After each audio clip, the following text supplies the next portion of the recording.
Ayan guys, nilagay ko na yung garlic, salt, and pepper.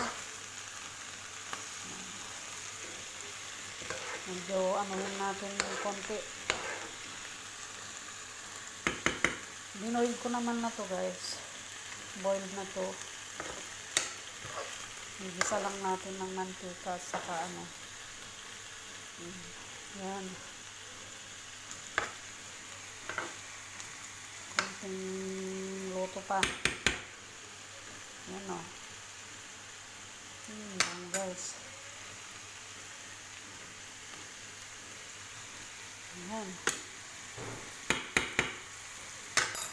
Kulang yung salt.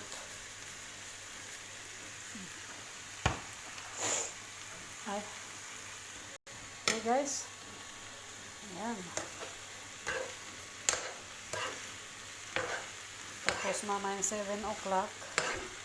Uuwi si madam kasi may bagong recipe na naman daw na ituturo sa akin. Yung manok. Bang recipe na naman daw. Kaya panibagong recipe na naman guys. Tuturo niya na naman sa akin para pag ituro niya. Yan. Una naman lahat.